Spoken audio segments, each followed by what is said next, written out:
Hey everyone, this is Antibishonen Speaks. Even though I'm getting sick and tired of hearing another alien invasion movie, whether from Michael Bay or somebody that tries to imitate Michael Bay, I'm glad I'll talk about an alien movie that actually makes sense. For this topic, let's talk about Men in Black. Now, for those who thought this Men in Black adaptation was darker than the movie itself, you're actually right. Unlike the movie, Men in Black played a darker tone. Instead of erasing their minds, they murder witnesses in cold blood. Instead of protecting the world, they police their everyday lives. Yikes!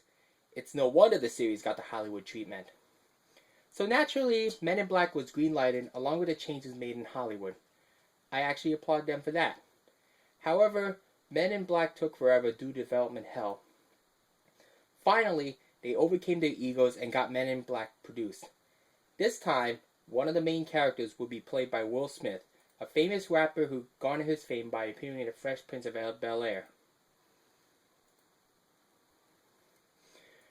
Though he wasn't considered top billing with other well-known actors, it was actually his TV show that put him into consideration, contrary to popular belief. Because of his over-the-top attitude, he was commissioned to act and created his rap onto the ending credits. And wouldn't you know it, Men in Black became a critical hit. Men in Black, despite a couple of technical inaccuracies, kept me entertained. Special effects didn't get in the way, characters three-dimensional, there were funny moments. You can't leave the song out of your head while you leave the movie. Because of this enormous success, well, you know how Hollywood works. If the movie brought in the big bucks, there should be a franchise. And looky here, Men in Black got a sequel. And it sucked. Yes, the song is catchy, but it doesn't save the movie. Quit it. One of the most notorious blunders is by bringing Agent K back. Here's a question. If you already made a closure of his character, why did you bring him back? Yeah, I know about that contractual obligation and stuff, but that's a terrible move. It would have been better to find a more suitable actor. In fact, I thought it would be Agent L. Instead, we have to accept the fact that the closing scene in Men in Black meant absolutely nothing.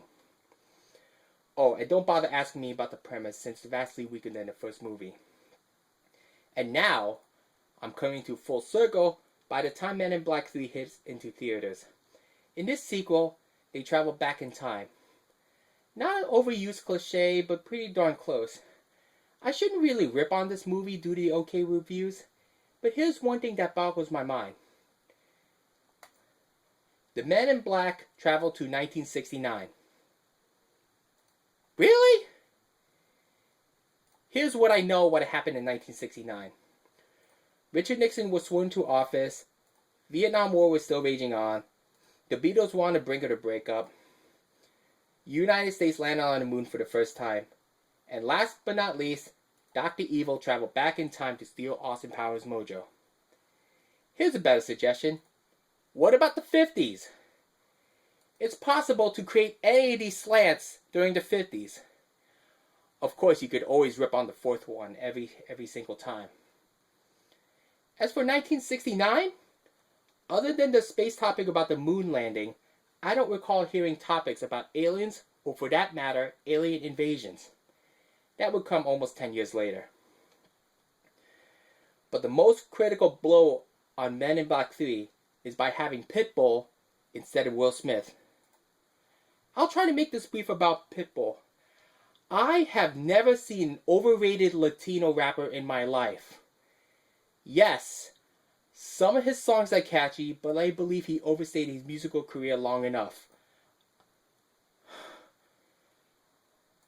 A Donkey Kong reference in J-Lo's On the Floor? A Hugh Hefner reference in Dance Again? Naming your next album Global Warming? Well, here's an inconvenient truth.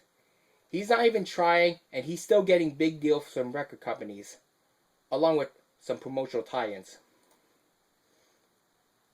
His attempt with Men in Black 3 back in time show how underwhelming his talent really is. No attempt to make a hook or something that fans can relate to Men in Black 3. Here's the sad part.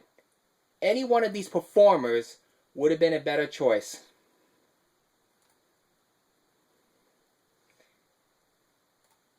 And there you have it. Men in Black in a nutshell. I'm finally relieved that I don't have to review another alien-based movie for a while. Unfortunately, I have to review another remake. Coming up, a fairy tale that didn't deserve to be hacked. This is Antibishonen Speaks. Welcome to Earth.